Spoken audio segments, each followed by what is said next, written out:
Okay, we're going to look at the corollaries here. Any good technique has to take into account the person resisting. Jiu-jitsu is very good for that. We have lots of if, this, then that.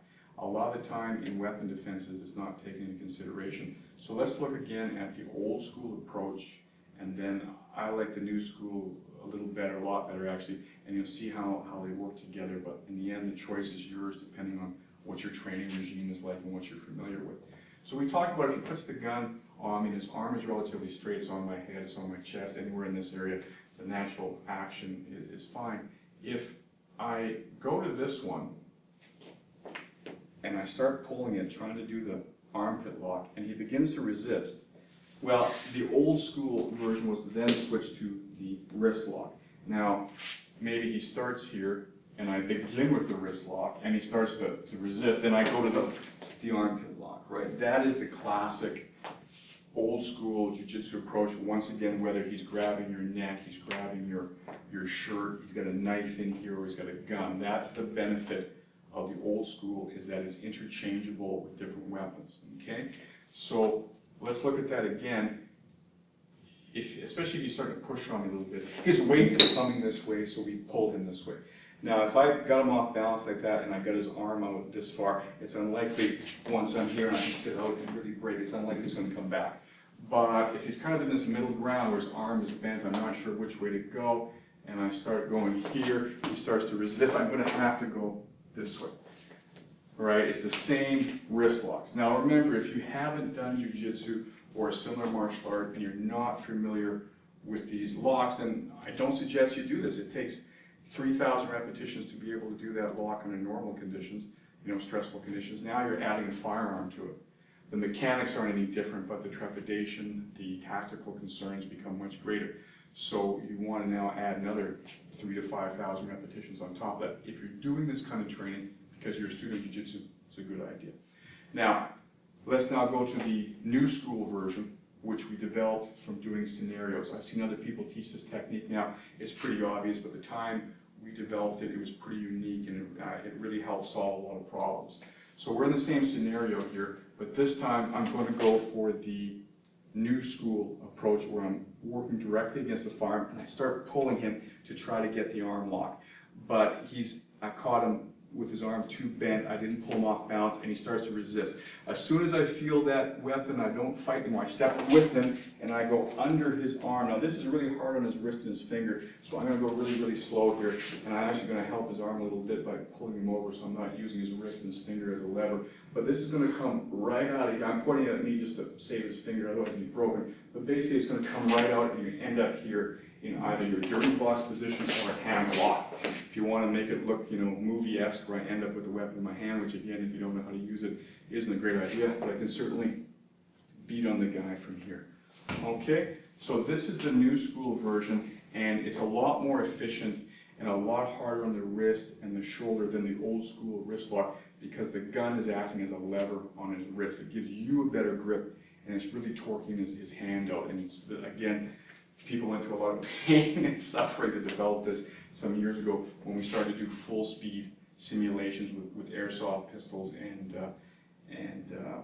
pellet guns, and trying to simulate real conditions. And when the person was pulling away, that's such a natural one. It's beautiful. Let's look at it again. So it begins with the same idea. I got to get my hands as close. Oh man! And then boom! I try to step back. Now.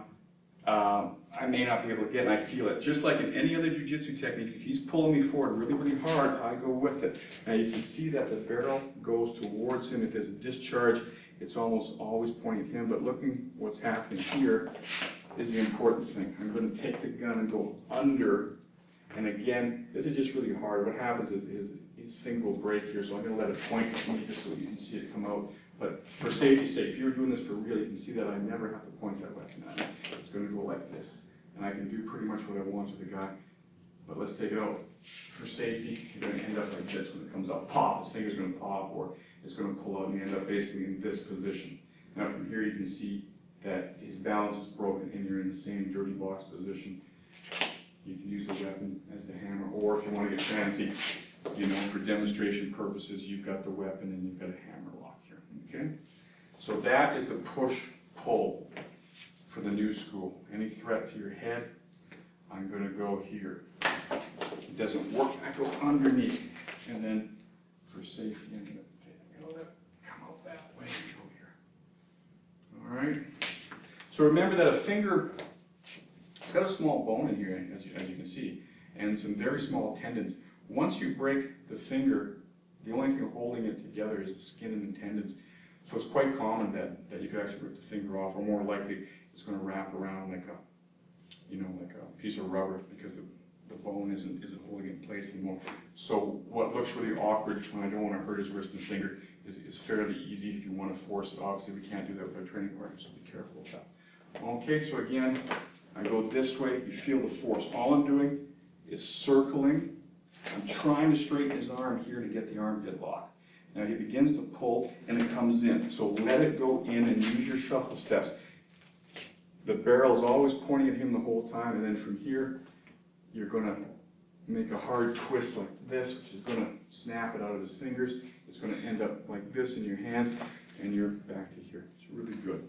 And of course, you've got the push, pull, push back if it comes to that. So when I'm here, I go for this one, I begin, he pulls back, he knows what I'm doing, he pushes back, I go back to this one.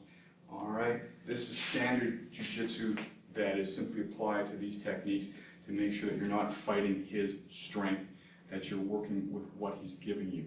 So I like this new school approach because you have a lot of options.